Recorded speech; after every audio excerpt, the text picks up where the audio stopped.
Hello YouTube, welcome back to my channel. Ryan here with another video. Thanks for dropping by. Today's topic is going to be going over meditation, specifically the myths and misconceptions behind meditation.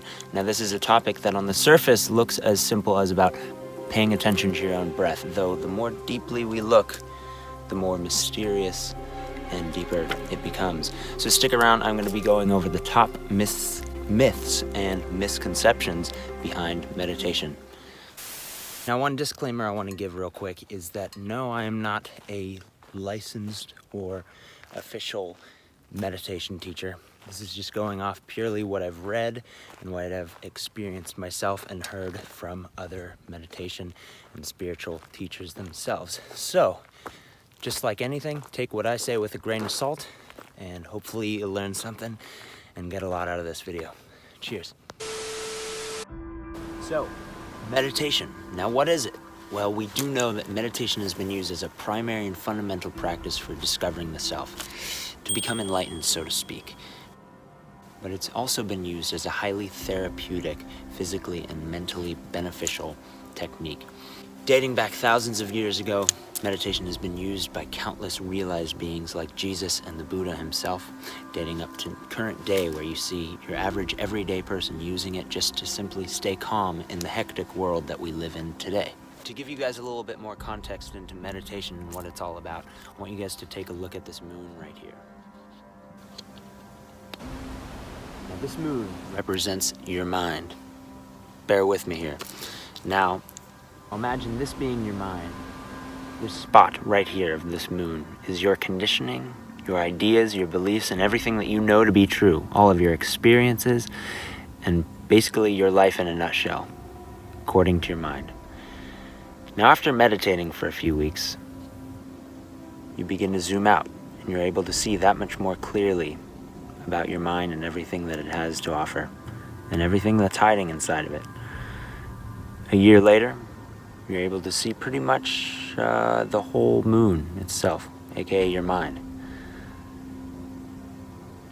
Sometime later, you're able to see around it. You're able to see all the different corners and different angles of perception that this moon, your mind, holds.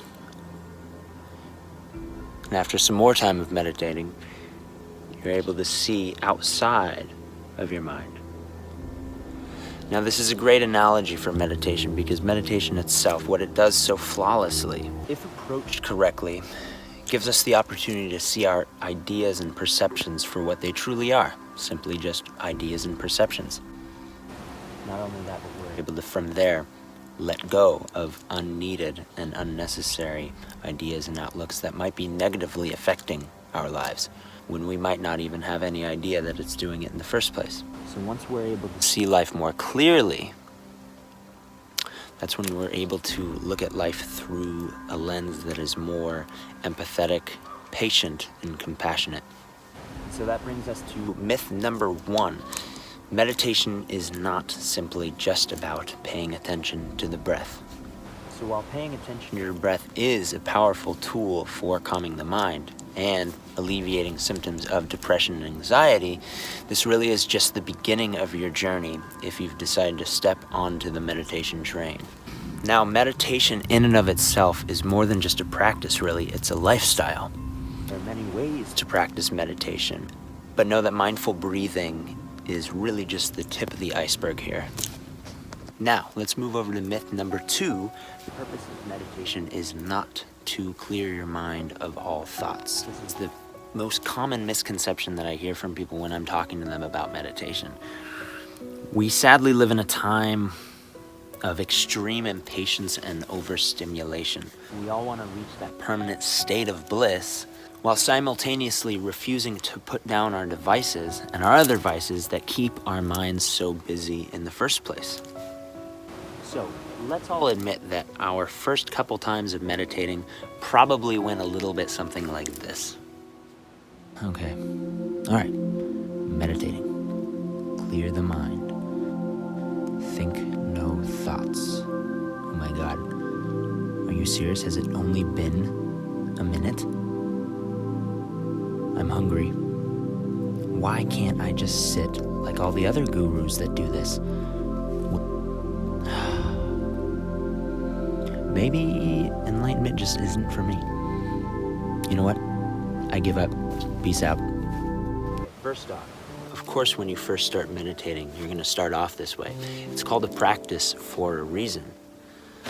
Now, just like any other, when you first start, you start where you are.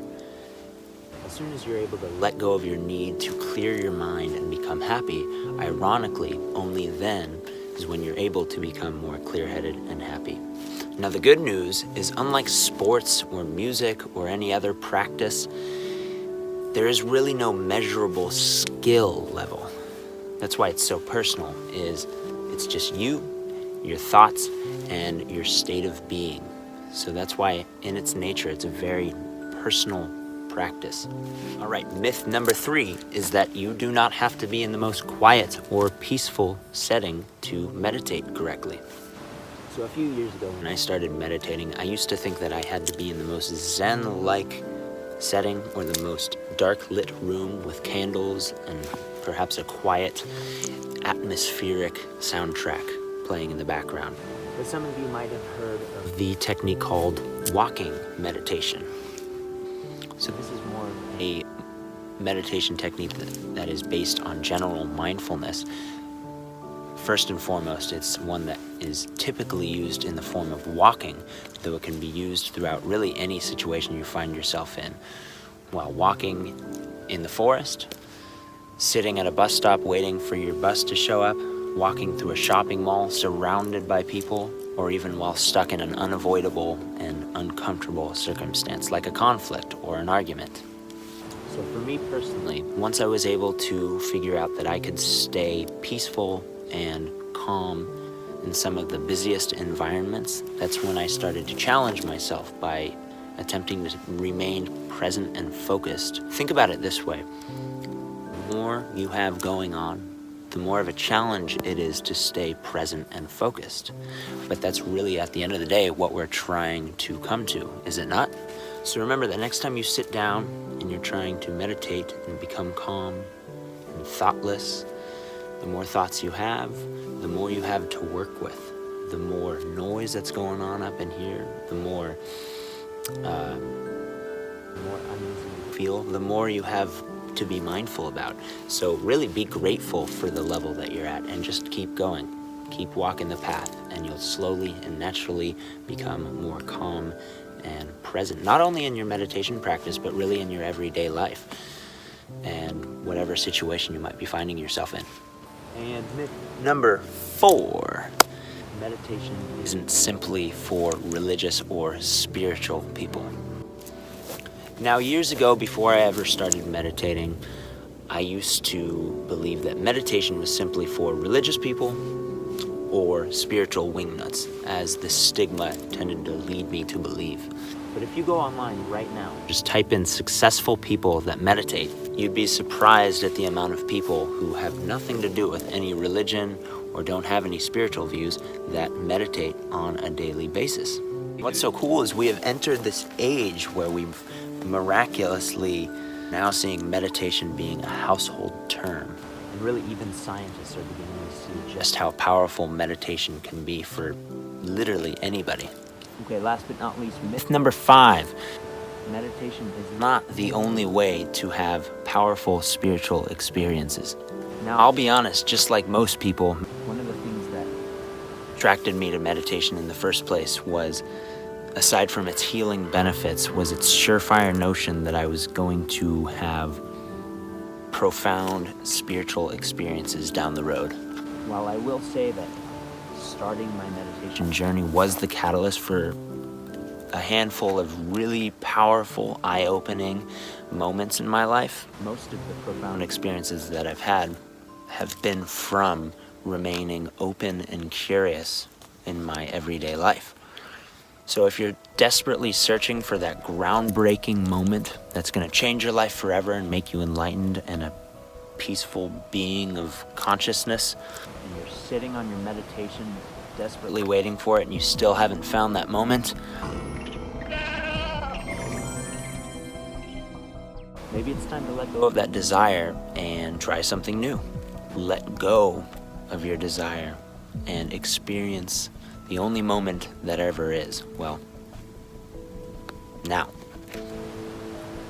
So with that being said, the last thing that I'll say to you guys is, again, meditation is something that takes time. It's a journey. It's something that isn't about looking at the end goal or the destination. It's about the journey and enjoying every moment of it. And that's probably the biggest thing that you'll learn from meditation, is to remain present in your journey, whatever that may be, whether it is meditating or whether it is honing in on a craft and practicing something on a daily basis, going to work and learning to enjoy every moment of it, or at least be able to tolerate it with peace and patience. So again, thank you guys for checking out this video. Please subscribe, comment, like this video. Let's get into a conversation, and I'll be seeing you guys in my next video coming soon. Have a great day, y'all.